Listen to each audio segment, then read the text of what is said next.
Meus irmãos, mais uma vez, boa noite para o nosso estudo. Boa noite, Josélia. Boa noite a todos, boa noite, Rita. Mais uma semana de estudo, graças a Deus. Então, nós vamos ler a nossa leitura do livro Grande Enigma, capítulo 1, que tem o mesmo título, Grande Enigma. A sábia natureza limitou as nossas percepções e nossas sensações.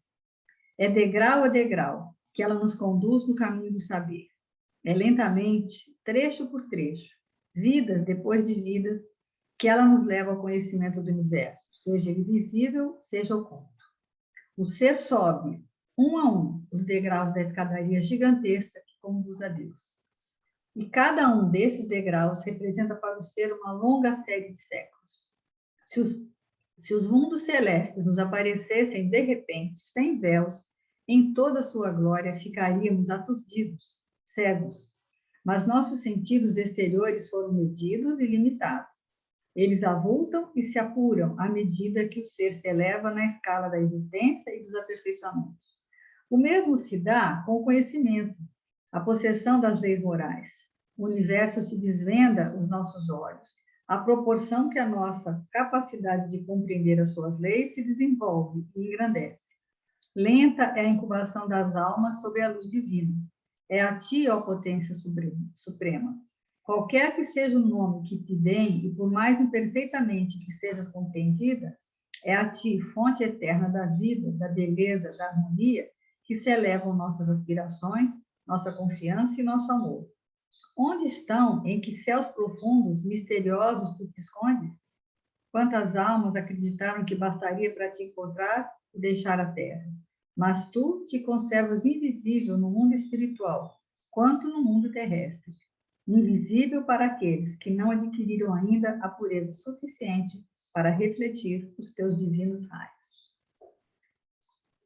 Então, mais uma vez, aqui estamos, Senhor, agradecidos por essa oportunidade de estudo do Evangelho, que possamos hoje, assim como diz a leitura, cada dia mais, um pouquinho desvendar os véus desses mistérios, e que possamos, dentro do nosso entendimento, colocar em prática todos esses ensinamentos, todas essas questões tão importantes no nosso dia a dia, nas nossas experiências, de Jesus, dos amigos espirituais, do Centro Espírita Francisco de Assis, dos nossos lares, de casa de todos aqueles que possam estar nos assistindo ou que vierem nos assistir, que possam receber essas bênçãos de paz, de harmonia, de muita tranquilidade, de perseverança para dias melhores, em que possamos estar mais atentos, mais vigilantes e mais praticantes da prática do Cristo. Que Jesus nos envolva hoje, agora e sempre.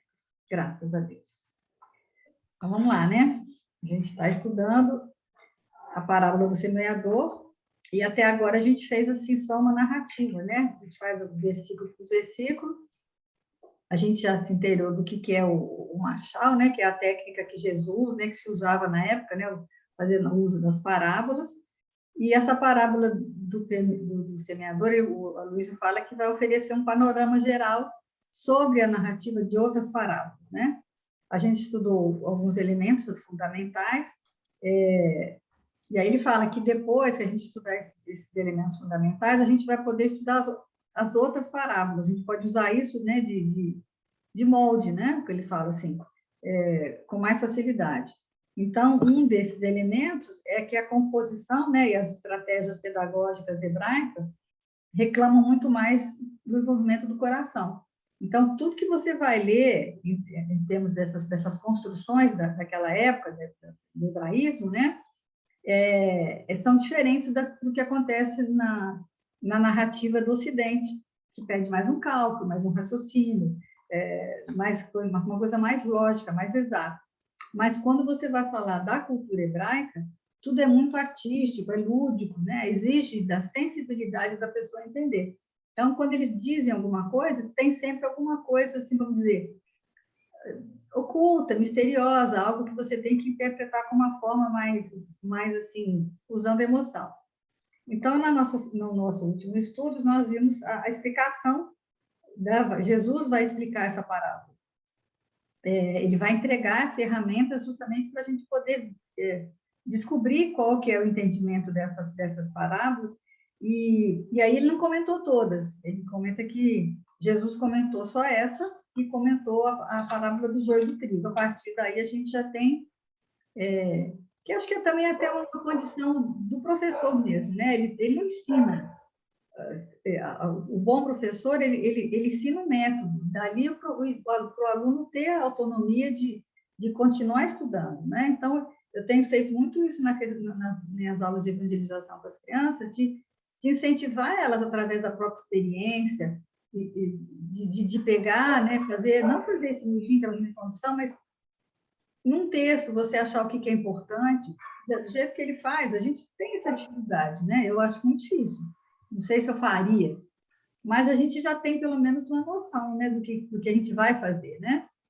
Então, na semana passada a gente viu, né, o questionamento, não era Jesus falando ainda, era os discípulos, né? Porque ele pergunta, né, por que você fala com a multidão, né, por parábolas e conosco não, né? Então na semana a gente focou falava que era o que Jesus fazia, Jesus ensinava, né?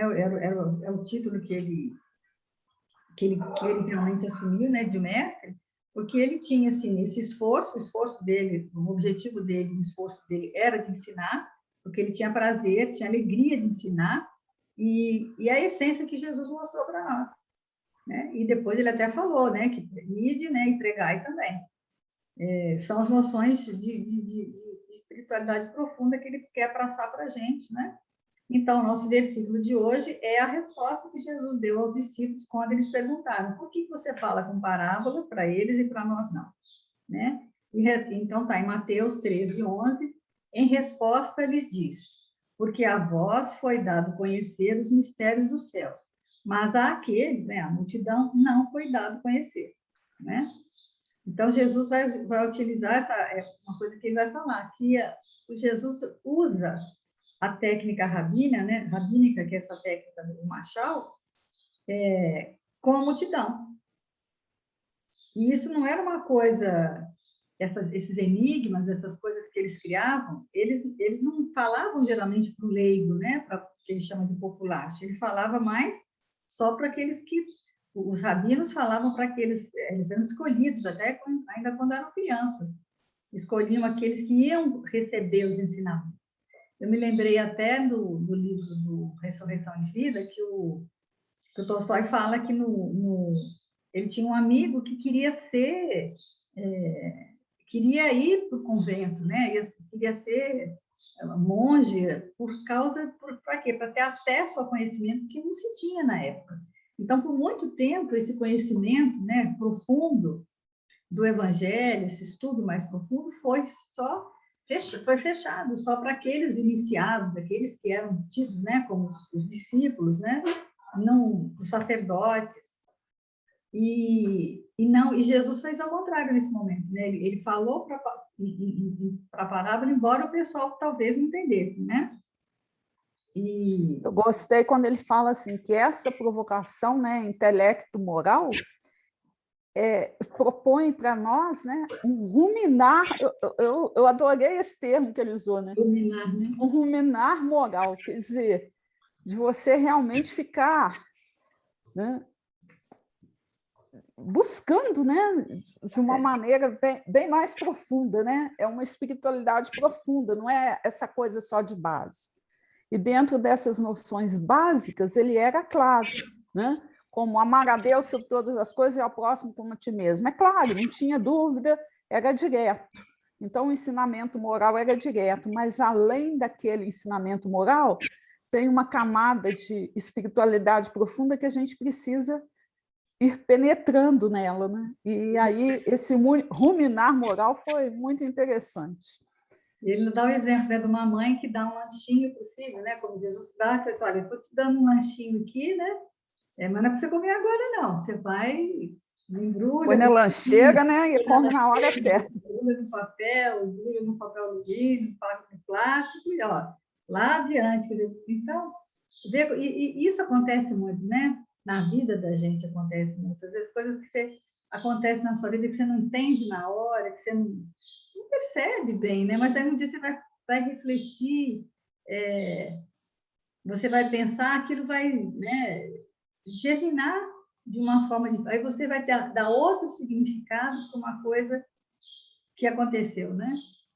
Até nas dificuldades mesmo, alguma coisa que aconteceu na sua vida que na época foi difícil, quando você vai refletir, mas ó, depois daquilo eu aprendi algumas coisas, aí agora já faço diferente. Isso vai mudando, né? É uma questão de evolução mesmo, né? É o tempo para a compreensão, né, de cada um, né?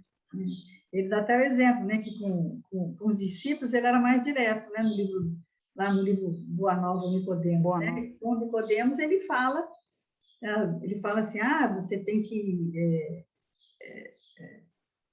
né, não fica muito claro o que ele fala, né? Nicodemos sai em dúvida ainda, né?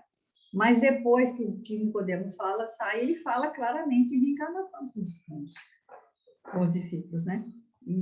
Porque eles já tinham, né, um nível de entendimento, né? Então, a palavra que a gente vai estudar hoje, né, na sua origem grega, é o mysterion, que até ele fala que nem se sabe direito qual que é a pronúncia, porque não é o grego moderno, né? Até, você vê que até a própria língua também já evoluiu, já tem outras maneiras de falar. É o grego bíblico, é o grego lá da época deles, né? Que era a palavra utilizada para as manifestações religiosas, para os cultos secretos, né? A cultura grega era politeísta, né? Tinha vários deuses, e por isso também cada deus tinha seu templo, e para cada templo tinha um rito específico que não era compartilhado com o povo em geral.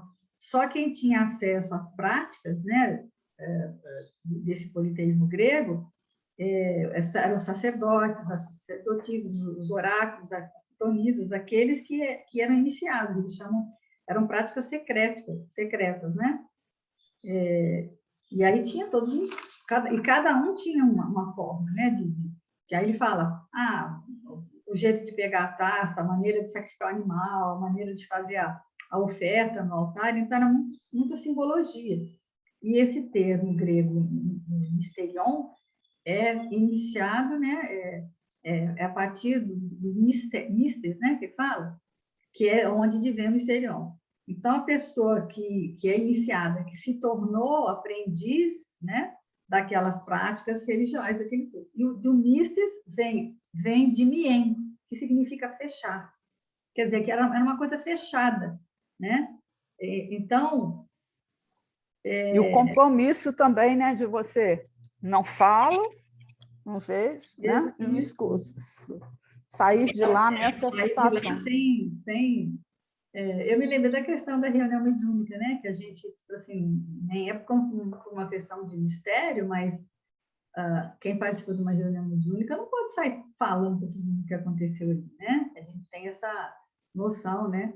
Mesmo que o Espírito tenha se manifestado, tenha dado nome e tenha dado, às vezes, somente para quem é dirigida a mensagem, a gente tem que tomar muito cuidado, porque se você fala isso para uma pessoa que não está preparada para ouvir, que não tem um entendimento, ela pode, né? O Espiritismo tem essa questão, a gente tem que tomar, não é uma questão de segredo, é uma questão de cuidado, eu vejo assim também, porque é o que ele fala, né? Você não pode dar uma comida elaborada para um bebê, né? Ele ainda tem que comer a papinha. Então, isso é muito difícil, é uma coisa que é difícil da gente medir, né? Porque você não está na mente do outro. Então, é um cuidado que se tem que ter. Porque só quando a gente tem assim, um certo entendimento, um estudo maior, e eu me lembrei, por exemplo, agora, a gente teve agora o novembro, né? A questão de comemorar o Dia dos Mortos, né? E a gente, às vezes, o espírita tem umas coisas, né? De menosprezar, de falar com a pessoa que não tem esse entendimento. Não, a morte não existe. Às vezes a pessoa acabou de perder um ente querido, ela não tem esse nível de entendimento.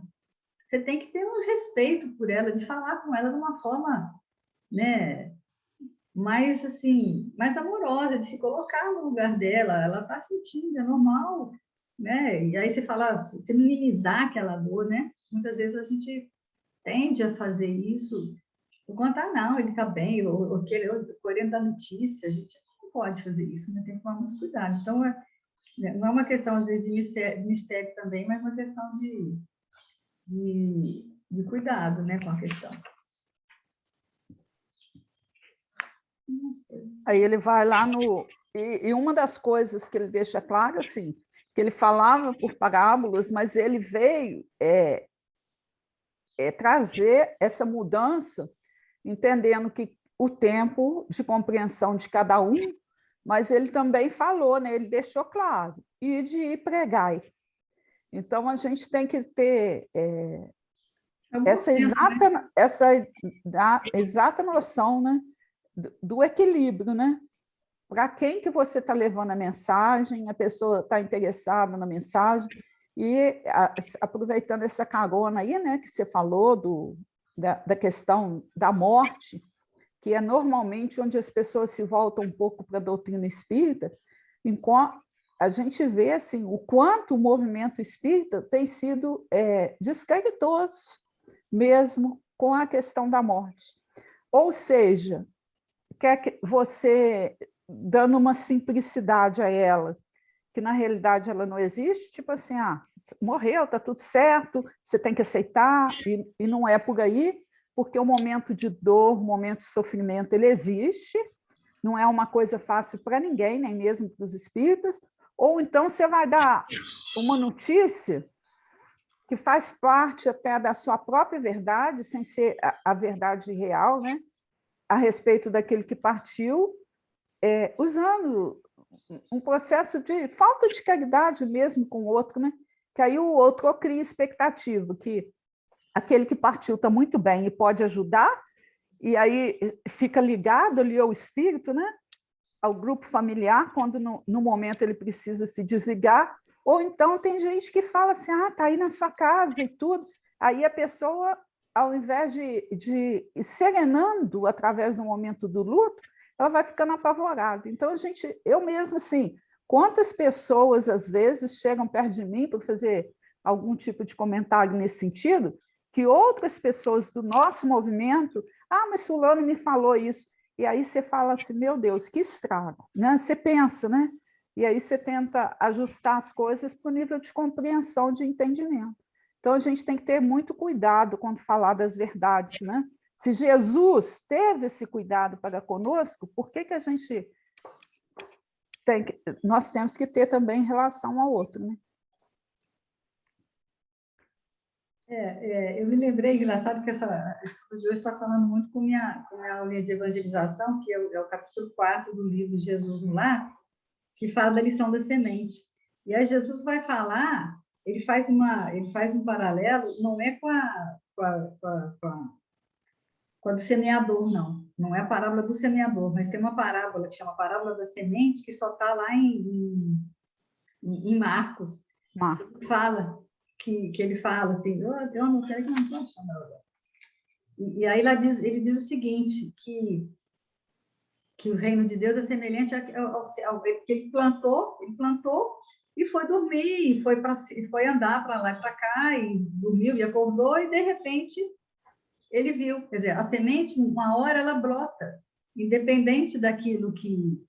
E quando mesmo ela sendo uma semente minúscula, que ela está lá na terra, sofrendo, né? Que a gente fala, né? Que o esterco, às vezes o esterco para nós parece uma coisa ruim, tudo que parece ruim na nossa vida, no fim acaba sendo uma coisa que vai funcionar.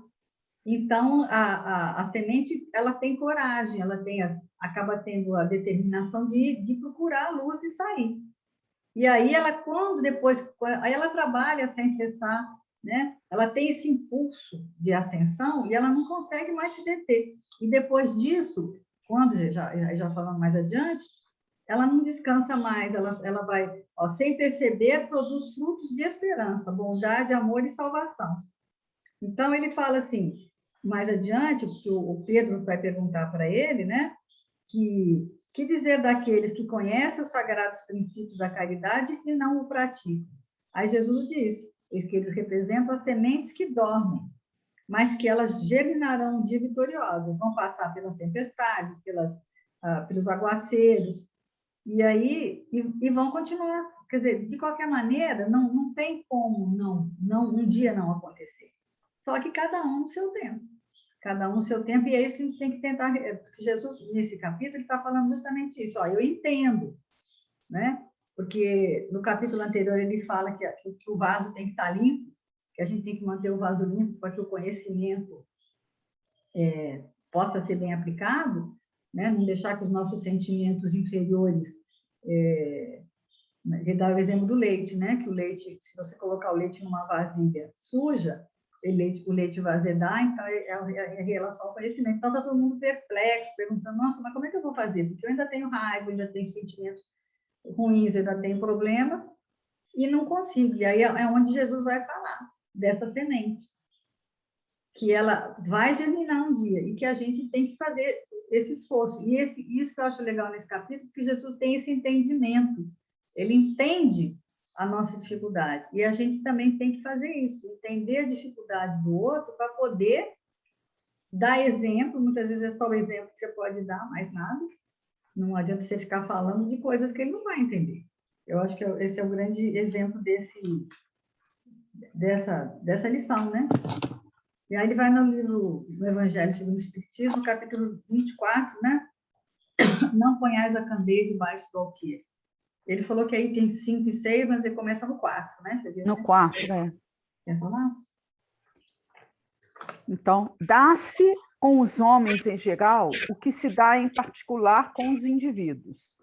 As gerações têm sua infância, sua juventude e sua maturidade. Cada coisa tem de vir na época própria.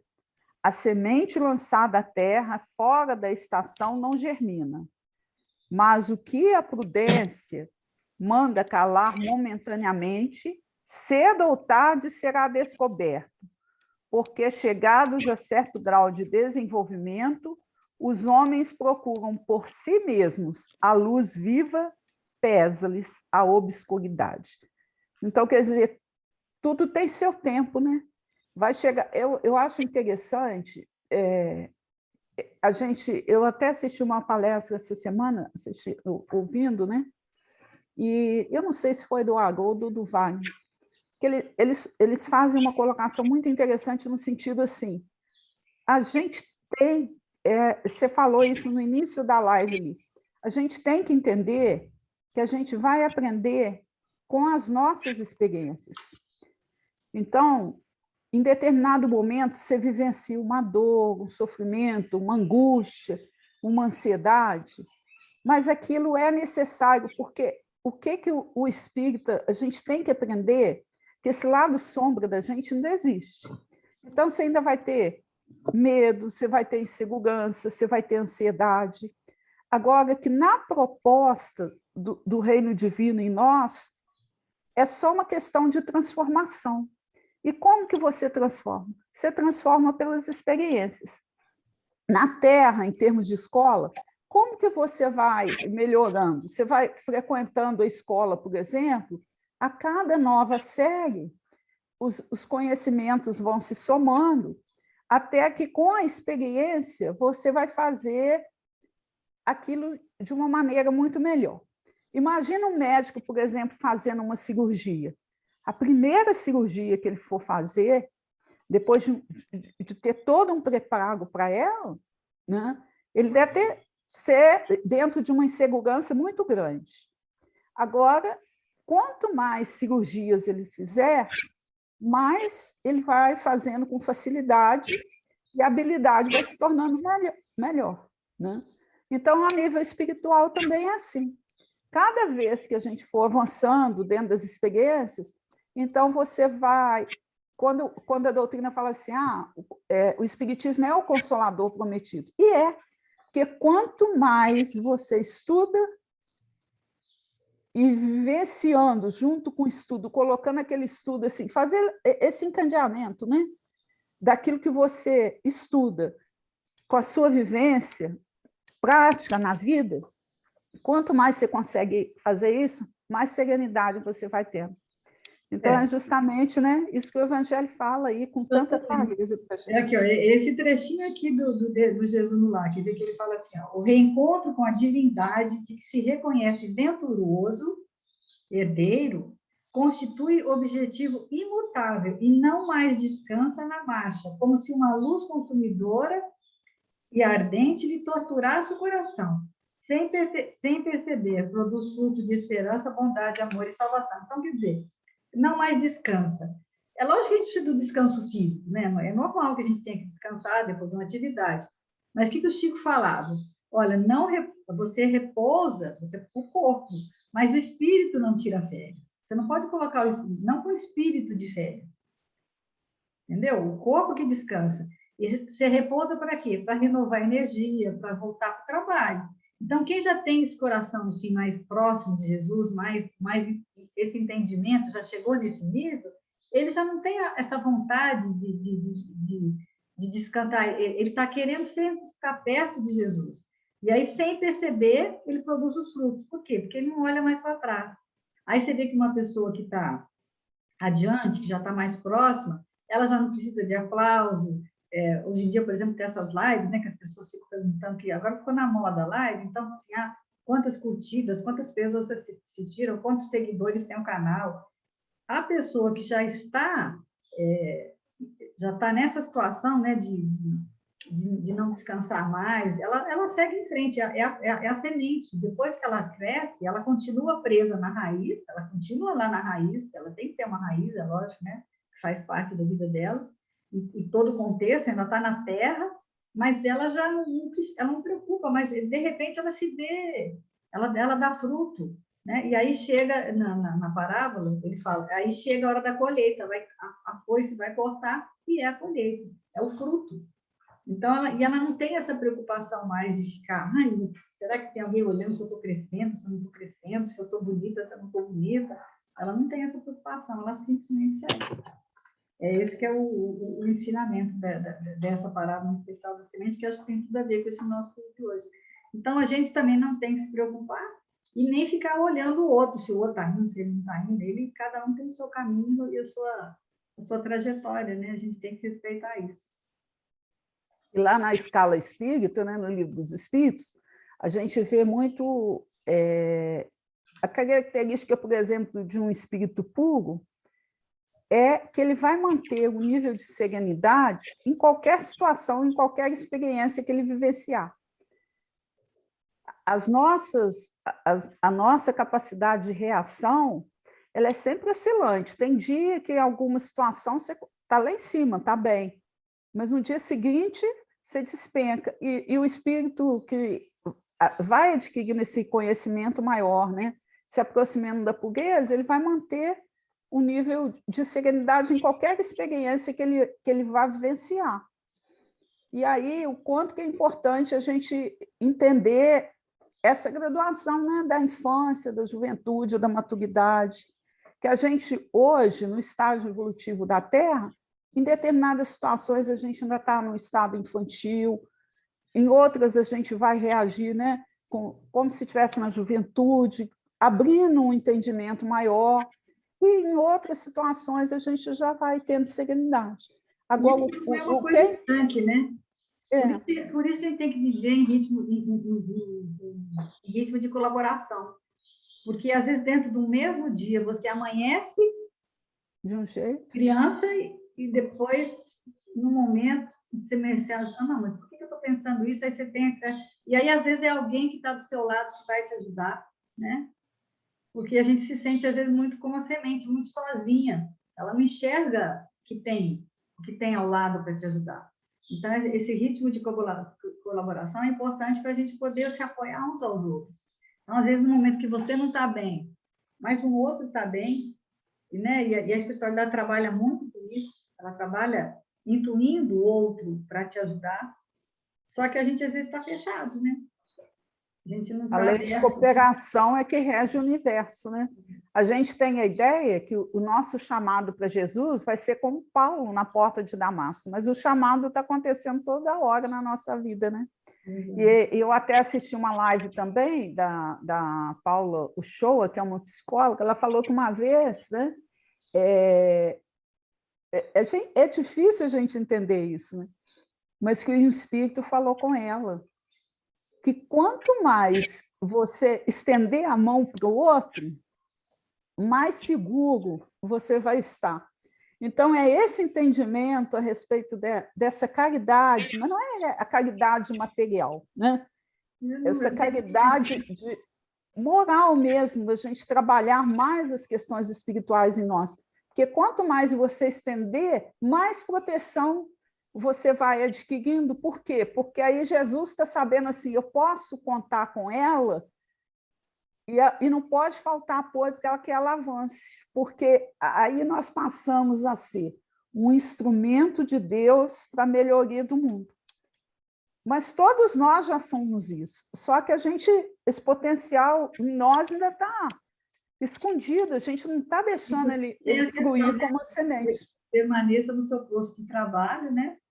É. Aquela questão do florescimento do plantado, por quê? Porque aí tem uma frase que fala, pode ser que a justiça venha te procurar, mas se ela te encontrar trabalhando, né? Pode ser que ela volte, né, atrás. Aqui no livro Agenda Cristã tem a palavra, capítulo 35, que é aprenda com a natureza. O vegetal abandona a cova escura, vou ler só um pedacinho. A cova escura, embora continue ligado ao solo, buscando a claridade a fim de produzir. O ramo que sobrevive à tempestade cede à passagem dela, mantendo-se, não obstante, no lugar que lhe é próprio. O vaso serve ao oleiro, após suportar o clima do fogo. A semeadura rende sempre, de acordo com os propósitos do semeador, né? Então, a gente vive, às vezes, muitas situações difíceis, mas elas são ferramentas, são sementes, né, que estão germinando mesmo, através dessas experiências, né, para nós nos tornarmos melhores. E a gente, às vezes, tem dificuldade, né, de entender isso, né? Aí, mesmo na Agenda Cristã, tem um capítulo que chama Realmente. A incompreensão dói, contudo, oferece-nos excelente oportunidade de compreender. Olha só. A luta perturba, todavia será portadora de incalculáveis benefícios se lhe aceitarmos o concurso. O desespero destrói, diante dele, porém, encontramos ensejo de cultivar a serenidade. A prova tortura, sem ela, entretanto, é impossível a aprendizagem. O obstáculo aborrece. Temos nele, porém, legítimo produtor de elevação e capacidade. Quer dizer, tudo que às vezes nos aborrece, fica parecendo uma coisa meio depressiva, né? Parece que a gente gosta de sofrer, né? Mas não é. Infelizmente, é assim que funciona. Uma pessoa que está lá só aproveitando a vida, achando que está aproveitando a vida e vivendo só uma vida exclusivamente materialista, uma vida só de aparências, ela não é realmente feliz. A felicidade vem depois de uma aprovação. Infelizmente, a gente só valoriza aquilo que a gente perdeu, aquilo que a gente... essa vivência nossa que nos eleva, né? Que nos leva para frente, né? Então, a gente tem que entender isso. Aí, continuando no Evangelho, ele fala o seguinte, olha, não podem existir mistérios absolutos. E Jesus está com a razão quando diz que nada há secreto que não venha a ser conhecido. Tudo que se acha oculto será descoberto um dia, e que o homem ainda não pode compreender, lhe será sucessivamente desvendado em mundos mais adiantados, quando se houver purificado. Aqui na Terra, ele ainda se encontra em pleno nevoeiro. Nossa, eu gostei dessa expressão, né? Então, quer dizer, a gente está começando a ver um pouquinho de luz, mas a nossa visão ainda está bastante ofuscada, né? Pergunta-se, que proveito podia o povo tirar dessa multidão de parábolas, cujo sentido se lhe conservava impenetrável? É de notar-se que Jesus somente se exprimiu por parábolas sobre as partes, de certo modo, abstratas de sua doutrina.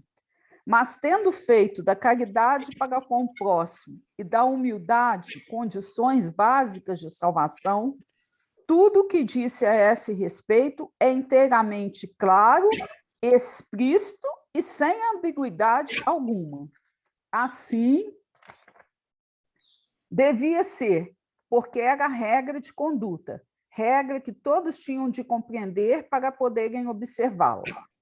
era o essencial para a multidão ignorante, ao qual ele se limitava a dizer: eis o que é preciso se faça para ganhar o reino dos céus. Sobre as outras partes, apenas os discípulos desenvolviam o seu pensamento, por serem eles mais adiantados moral e intelectualmente. Jesus pôde iniciá-los em conhecimento de verdades mais abstratas.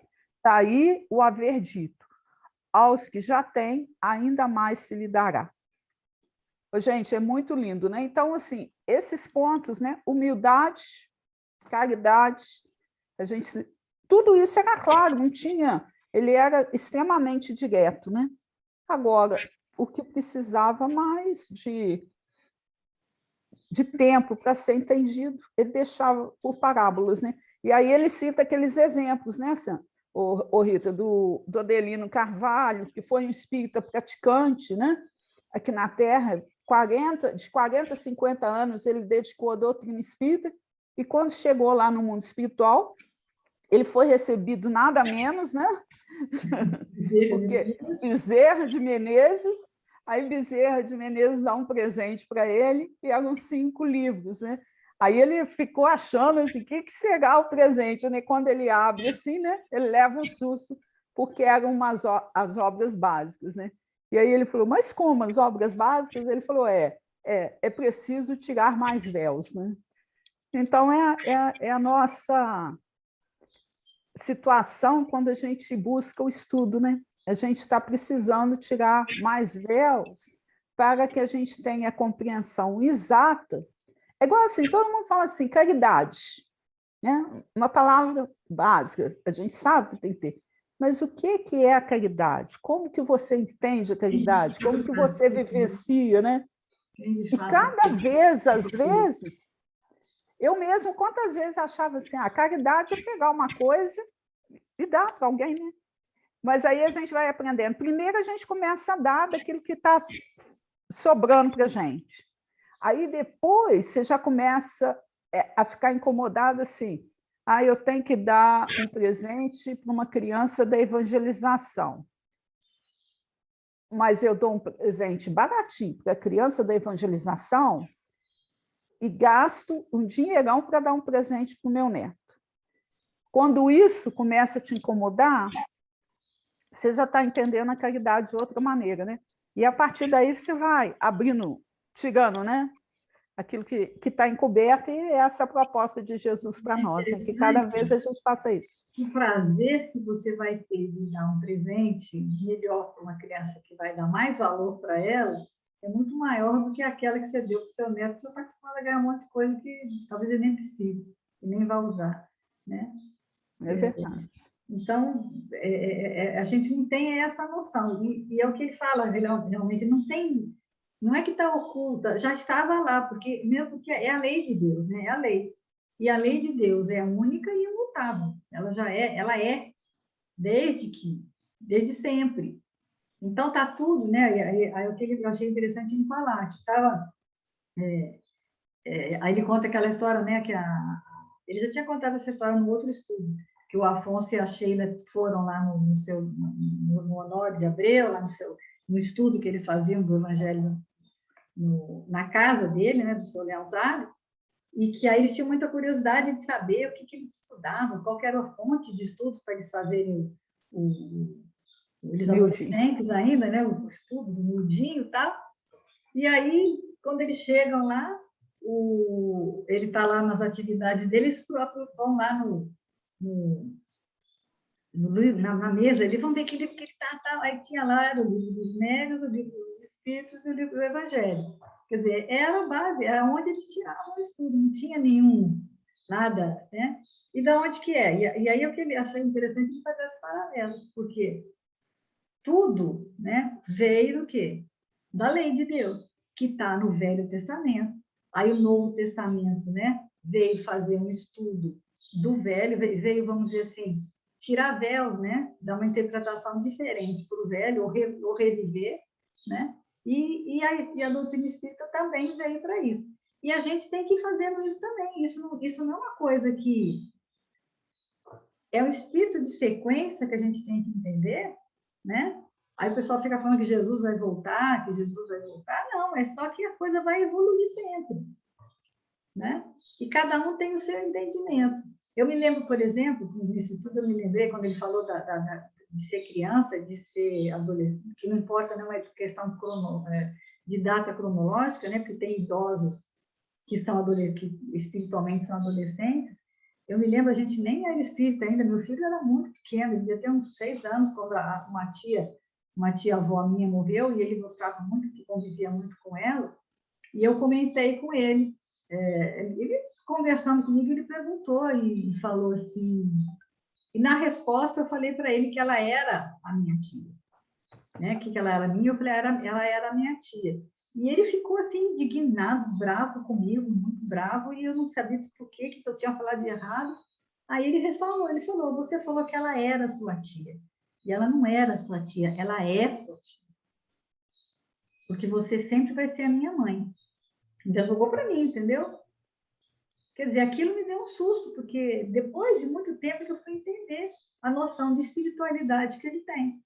E uma coisa que ele fala, logo depois que que ele foi para o Espiritismo, porque ele foi com 12 anos, ele que escolheu ser do Espiritismo, ele falou como é que as pessoas podem, a noção que ele tinha de mundo espiritual era tão grande, assim, nele mesmo, que ele falava assim, como é que as pessoas podem achar, na questão da reencarnação, ele falou assim, as pessoas acham que vai morrendo e vai amontoando, vai ficando tudo para lá, e depois um dia vai vir todo mundo, não tem lógica isso. Ele é muito matemático também, né?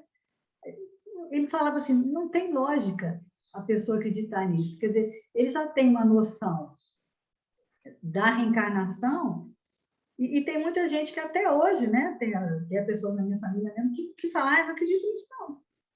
Não acredito em reencarnação. Ainda existem pessoas que pensam assim. E você tem que respeitar o pensamento delas. Porque elas estão nesse nível de entendimento. E você não pode romper isso de repente, né? É isso que acho que a gente tem que pensar muito nisso, né? E O cada... Haroldo, pode terminar, desculpa. Não sei para falar do história do Haroldo, por favor. O Haroldo, num estudo dele de Êxodo, ele faz uma colocação assim, muito interessante a respeito dessa questão, né? Porque nós, os espíritas, às vezes a gente tem um preconceito com o Velho Testamento. E aí o Haroldo perguntou assim, numa dessas palestras dele, o que vocês acham sobre que os discípulos conversavam com Jesus? Será que Jesus lia para eles Mateus, Marcos, Lucas? Aí ele fez a interrogação, né? Ele realmente conversava o que com eles? Sobre as lições do Velho Testamento. Então, a gente tem que entender que existe um encadeamento dentro do processo evolutivo, uma graduação assim que você vai avançando, né? Puxa, E primeira, segunda, Jesus terceira, foi o exemplo. vai ter uma quarta, uma quinta, sei lá. E ele falou, hoje, por exemplo, para nós, a gente chega em determinados pontos que ele vai falar assim, como que é a vida de um espírito puro? Não adianta, por mais que eu tente, eu não vou penetrar nesse mistério ainda. Por quê? Porque nessa faixa evolutiva que a gente está, nós estamos na infância. Então, é muito difícil.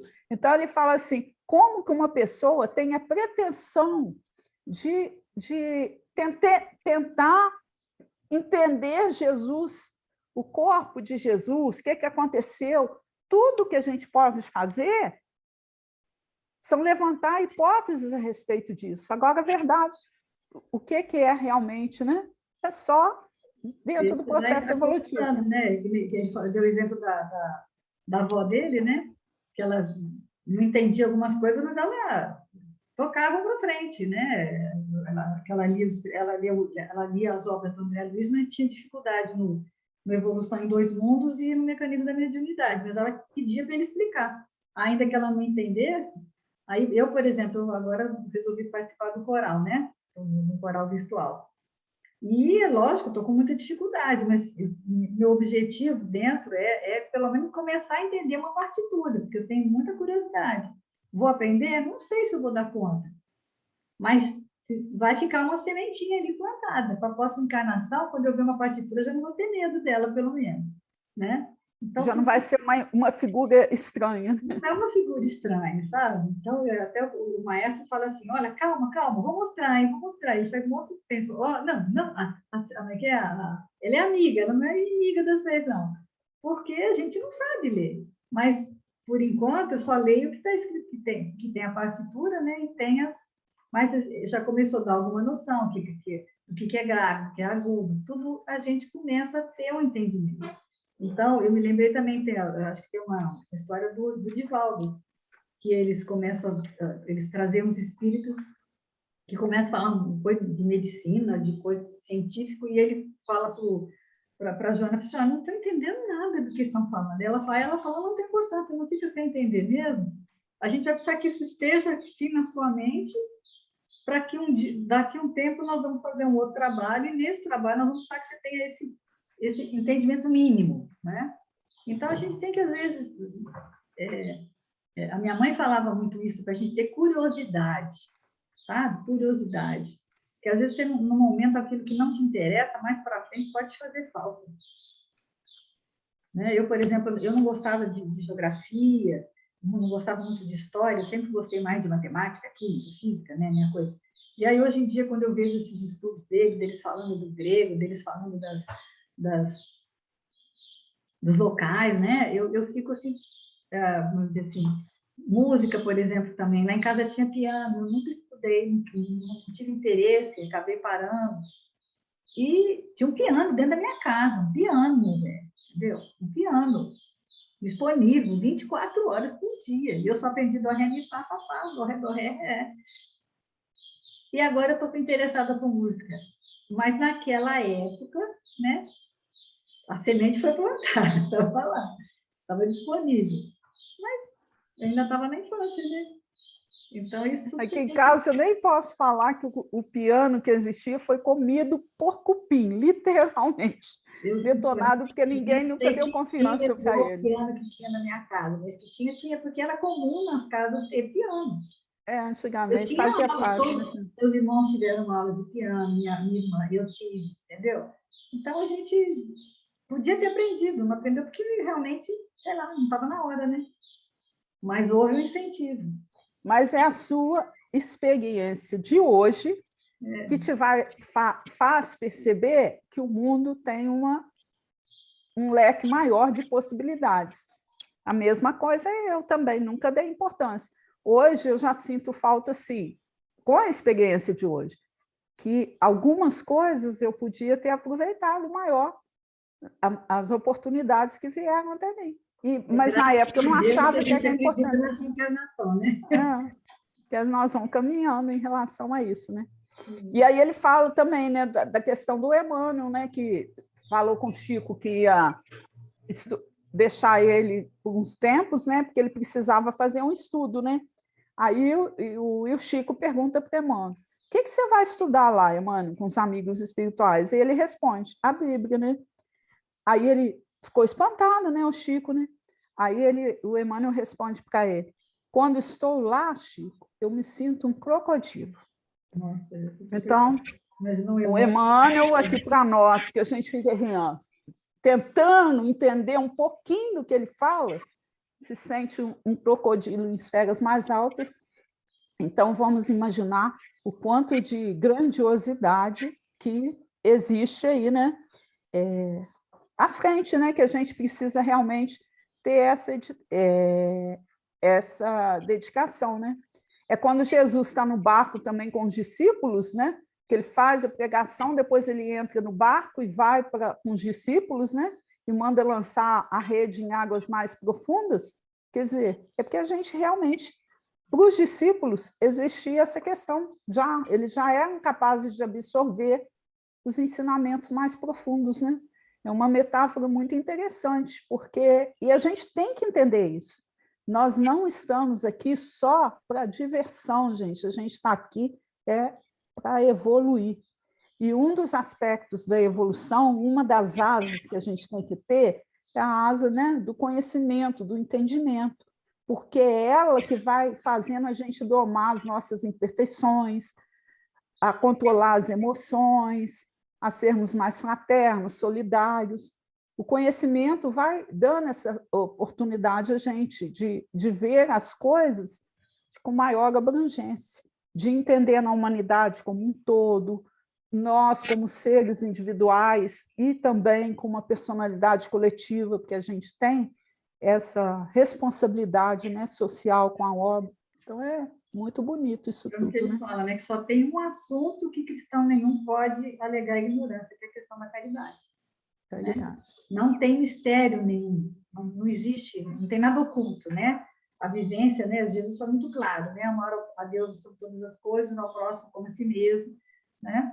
E achei, né, lembrando do nosso estudo anterior, né, da bandeira Deus, Cristo, caridade, né? Que é muito claro, né? Ela resume quase tudo, né? Deus, né? Aquela coisa que ele fez, né? Cristo como sendo exemplo e a caridade como sendo ação mesmo, né? Então, e aí ele vai dar o exemplo do João, né? O João Evangelista, que foi o que mais viveu, acho que eles falam que ele viveu quase 100 anos. Então, ele ainda encarnado, ele juntava a multidão à sua volta e para as pessoas ouvirem, né? Ele falar, e acho que esperavam um grande discurso dele, mas ele jamais mais de idade, ele só falava isso: meus filhinhos, amemo-nos uns aos outros como Jesus nos amou, né? Então ele dedicou esses últimos anos, né, dessa carreira apostólica dele, né, que imagina ele que ele fala, né, que era conhecido como filho do trovão, que fez, né, o livro do Apocalipse, que é um livro cheio, né, de coisas para você interpretar, e aí tem vários estudos sobre isso, né? Mas no final da sua vida ele voltou para o básico, amar a Deus sobre todas as coisas, né? Então ele fala que se João voltasse hoje em dia, né? Eu achei interessante fazer isso. Ele ia fazer uma live que ia durar só 3 minutos, né? Ia dizer exatamente isso, né? Meus filhinhos, amemos uns aos outros como Jesus nos amou. E encerra, né? Ó, fim da live, né? Então, e o mais interessante disso, né, que isso é o beabá e a gente ainda não entendeu o beabá. A gente sabe esse discurso palavroso, mas não sente o discurso. Aí é a grande questão nossa. Né? Você vê que quem fala para ele vai citar, né, a irmã Ida, que é católica, né, que eles chamam de maninha, né? Tanto ele quanto o Haroldo, que é uma freira, né? Mas que tem, assim, ela estuda o evangelho de forma muito profunda, e ela diz o seguinte, que a era dos grandes discursos acabou, né? Ou seja, a era dos oradores, né? O que a gente tem que fazer agora é tomar gosto pela leitura, para estudar, parar de receber tudo mastigado, né? Nós não somos bebês mais. Então, as pessoas que já estão lá não sei quantos mil anos na doutrina, que já estudaram, e aí agora ele ainda fala, né, que tem gente que está assistindo 3 lives ao mesmo tempo, fica só recebendo, né? E ele dá até uma cutucada no próprio pessoal do estudo, né? Você vê que ele fala, eu não vou ficar aqui a vida inteira eu falando e vocês ouvindo, né? Embora ele tenha um grupo, né? Ele fala, ele acha interessante, ele tem um grupo paralelo ali, ele já faz isso, né? Só que pelos bastidores. Ele tem um grupo de pessoas que dá suporte para ele no estudo, que vai ajudar. Um que entende de grego, outro que entende de hebraico, outro que... Cada um vai pegando os seus trechos. E é o que a gente faz aqui também, né? Nós pegamos o estudo dele, é baseado nele, eu faço o meu estudo, você faz o seu, mas o ideal é que tivesse mais pessoas para poder fazer o estudo. Mais pessoas que participassem, porque quanto mais pessoas participam, mais rico fica, mais véus a gente tem condição de tirar, porque cada um tem um olhar, né? Então, a gente tem que ter mais proveito. Você não pode, tem pessoas, quem já tem algum entendimento, não pode simplesmente sair de casa para assistir uma palestra e não fazer nada com aquilo. E não ter uma pesquisa antes. Se você sabe o tema da palestra, antecipadamente, pelo menos uma leitura a pessoa precisa fazer, né? Se você sabe o que vai ter, mas a gente sabe que acaba que as pessoas não fazem, até mesmo dentro de um estudo do Evangelho, acaba ficando um coordenador que estuda e o resto só vai lá para ouvir. Vê o texto na primeira vez. Não é assim que funciona, né?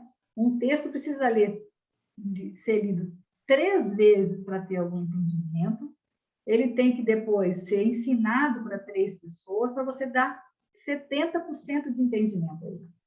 Isso quem fala é aquela filha da Ana, eu esqueci o nome dela, não fala muito de ciência, ela fala assim, né? Na terceira vez você tem 30% de leitura, 30%, e depois que você ensina para 3 pessoas, você passa para 70%, quer dizer, 100% de entendimento é uma coisa que a gente já não tem nem condição. Então, a gente ainda tem que estudar, né? O caminho ainda estamos longe do entendimento mais claro, né? Até porque, ele fala, né, as verdades abstratas, né? É aquilo para a qual a nossa sensibilidade tátil, visual, auditiva, olfativa e gustativa não consegue perceber, né? É a questão da espiritualidade mesmo. A caridade é uma coisa mais concreta. Então, quando Jesus, aí ele fala, né, quando Jesus curava um paralítico e a pessoa caía chorando de joelhos, era algo, né, que todo mundo via, era concreto, né? Ou quando ele fazia os milagres e multiplicava os pães, mas se Jesus fosse falar de vida, né, do mundo espiritual, de processo de intercâmbio entre o mundo físico e o mundo espiritual, falar das leis cósmicas, isso é algo mais abstrato, exige uma maturidade do aprendiz, né? Até o mesmo, né? Aí dá exemplo, quando André Luiz, né, falou através do Chico sobre o mundo espiritual, o Chico teve um dirigente, né, de uma federativa espírita que puxou a orelha dele, né, falou, foi grosseiro até, né, falar com ele, assim, imagine, você vai falar de um lugar que tem um ônibus que voa, isso é fantasioso, ele não acreditou. E ainda falou para o Chico, né, cuidado, Chico, porque como todo médio, você pode cair. E o Chico, né, de forma muito humilde, vai responder para ele, né, ó, meu irmão, não precisa se preocupar com a minha queda. Eu não vou cair e já estou no chão. E do chão ninguém passa. Eu estou lutando para me erguer do chão há muito tempo. Então, tudo isso você tem que ter essa noção, né? O Chico, dentro do entendimento que ele tinha, do merecimento que ele tinha de ter Emmanuel, né, como mentor, mesmo assim ele ainda se sentia alguém que ainda estava no chão e que precisava aprender. Então, essa questão é uma coisa que a gente ainda está longe, né, de conseguir, né? Chico tinha uma pureza espiritual muito além de qualquer um de nós, né? Então, e um detalhe, né? E um detalhe que eles falam muito a respeito do Chico. Todos nós temos, né, o desejo, que é uma coisa boa, que todo mundo tem que desejar, melhorar, de sermos um Chico Xavier. Agora a pergunta, será que nós, enquanto espíritos, né, que somos, a gente está disposto a passar o que ele passou? A gente só vê o lado glorioso, né? Mas tem noção, assim, o que foi a vida dele aqui na Terra? O quanto que ele teve que abrir mão da sua vida, de ter uma vida própria, né? E ficar 24 horas, né? Atendendo aos apelos espirituais. E outra coisa, enquanto dimensão que a gente tem, né, da pluralidade dos mundos habitados, quantas reencarnações de lutas foram necessárias para que ele reencarnasse aqui com toda essa condição de ser o que ele representou para nós? Porque a gente quer, sim, a gente busca facilidade, né? Você vê o lado, às vezes, até aqui na Terra, em termos materiais, você vê que uma pessoa assim, progrediu financeiramente, nossa, mas fulano, aí você tem esse sentimento de inveja, né, em relação ao outro, mas o quanto que ela luta para estar naquela posição, a gente não tem condição. Então, é um desafio aí. Se a gente quer ser, a gente tem que se colocar. Se a gente quer ser um discípulo, que a gente se coloque na posição, né, no exemplo que eles nos deram, de abnegação, de renúncia, de sacrifício, né, porque foi uma vida de sacrifício. A gente não vê em nenhum elemento né, de missionário em termos da terra, que a vida não seja sacrifício. E a gente quer realmente, a gente quer a facilidade, mas não quer trilhar o caminho, né? Que é realmente o caminho que pode levar a esse lugar. E esse assunto é tão interessante que ficamos só em pouca coisa, como ele mesmo te falou, né? E na semana que vem vai continuar o mesmo versículo, com o mesmo mote, né? Eu vou só deixar de isca aqui, porque eu ia falar, mas não vai dar tempo, que a gente, no livro Eustáquio, 15 séculos de uma trajetória, eles falam dos tipos de reencarnação, que tem uma reencarnação chave, uma reencarnação alternativa e uma reencarnação preparatória ou estratégica. Aí, na semana que vem, se der, a gente encaixa no estudo, porque não vai dar tempo, porque é bem complexo. Bem complexo, não, tem que ter um tempinho para explicar. Porque a gente tem essa questão, as oportunidades que a gente tem dentro das reencarnações, e cada uma tem uma sistemática. Às vezes você reencarna num lugar, às vezes você reencarna mais longe, tudo é oportunidade de aprendizado e de evolução, né? Mas agora a gente tem que encerrar. Estamos na hora. Não, passou não. E eu vou encerrar com uma frasezinha do Emmanuel, do livro Fonte Viva, né? Que é uma das lições que eu teria para hoje, não deu tempo, né? Avancemos além, mas eu só vou ler o finalzinho, tá bom? Para a gente encerrar, e fica como a nossa prece final, para a gente mentalizar, né? Realmente qual é o caminho que a gente está escolhendo aí. Evitemos, assim, a posição do aluno que estuda e jamais se harmoniza com a lição.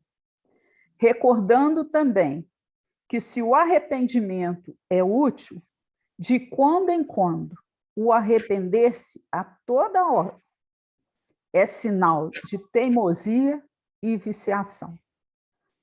Muita paz para todos nós, uma semana de muita luz, e até semana que vem, se Deus quiser. Gratidão, né, por esses momentos em que a gente pode compartilhar o Evangelho.